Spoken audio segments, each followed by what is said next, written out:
За энэ Эрдэнэтийн 49%-ийг та холбоотой ажлын хэсгийн энэ дүгнэлттэй танилцлаа. Өнөөдрийн би яг энэ хууль зүйн байнгын орооны гишүүн биш ээ. Гэхдээ бас хуульч хүний хувьд энэ ажлын хэсгийн гаргасан дүгнэлтийг ялангуяа санхүү банк энэ эдийн засаг бизнесийн энэ гүйлгээнүүдтэй холбоотой дүгнэлт гаргасан учраас би зөв өөрөө уншиж нэлээд хараад хэд хэдэн асуулт байгаа учраас энэ хуралд оролцож байгаамаа.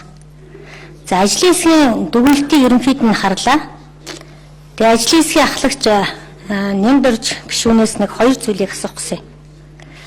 Одоо энэ ажлын хэсгийн дүгнэлтийг үндэслээд энэ их хурлаас гарах гэж байгаа тогтоолын дагуу засгийн газрын тэр 330 дугаар тогтоолын 1-р залтыг хүчингүй болгоод ингээд их хурл шийдвэр гаргалаа гэхэд Оросын засгийн газар хурц ирж хуучин хилцээрийнхаа нэг тал болж бидэнтэй хилцээр хийж цаашаа явах боломж бий юу? Хууль зүйн хувьд нэгдүгээр асуудал. Хоёрдугаарт энэ ажлын хэсгийн дүгнэлтэн дотор маш олон зүйлүүд тухайлах юм бол ажлын хэсгийн дүгнэлтийн 2-р бүлэгт байгаа энэ нэг тодорхой энэ хувьцааны санхүүжилтийн их үүсвэрүүдийг шалгасан хэсэгдэр энэ мөнгө тийм байх магадлалтай энэ хадгаламжаас шилжүүлсэн гэдэг өөр нэг юм руу шилжүүлж завшсан байна гэх мэт ийм яг нөгөө хуулийн ястас тогтоогдсон баримт юм ерөөсө харагдахгүй юм. Нямбаяр гишүүн, Нямдорж гишүүн бид нар адилхан хуульч. Бид нар 20 хэд баасан хөгшүүнч хуульч 20 хэдэн жил бид нар өмгөөл хийж шүүхтэр ярихдаа ямар нэгэн юмыг нотлохоогүйгээр тийм байх магадлалтай тэгсэн гэдэг ийм зүйлээр хизээч бид нар шүүх хурлд ордоггүй шүү дээ. Шүүгч хизээч тийм тайлбараар шийдвэр гаргадаггүй шүү дээ. Өнөөдөр яг энэ 49%-ийг авсан үйлдэл энэ мөнгө төгрөг босгосон үйлдэл хууль бус янз бүрийн юм байх болцсошгүй. Энийг бид нар хамгаалах гэдэг юм биш. Энийг чинь шалгадаг хуулийн байгууллага, шалгадаг АТГ, прокурор юмнууд нь байгаа шүү дээ. Тэгэхээр та тэр завшсан гэдэг зүйлүүдийг яг тогтоодсон хууль шүүхийн байгууллагын шийдвэр байна уу? Энэ ажлын хэсгийн дүгнэлтэнд гарсан зөрчлүүдийг нэг үржлэнгээр үзэх юм бол зөрчил болгоныг гаргасан субъектүүдэд өөр өөрийн үүрэг функц тэрэндээ хамаарах хариуцлага хүлээх ёстой шүү дээ.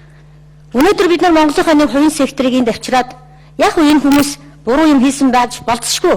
Би тэрийг хамгаалах гайгүй.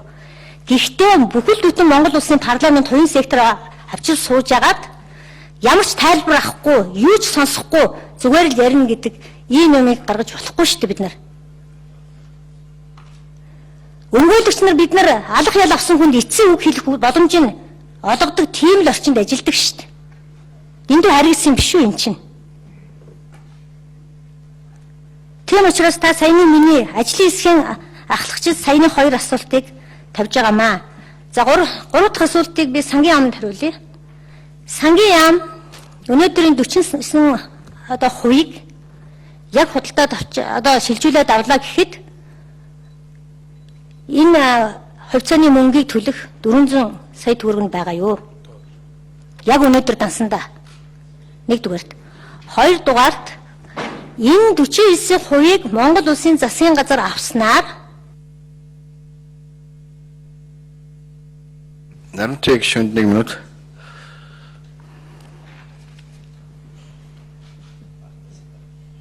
санхүүгийн хувьд үр ашиг байгаа мó? Тэнийг зөвхөн Тооцоо байна уу? Тийм тооцоо.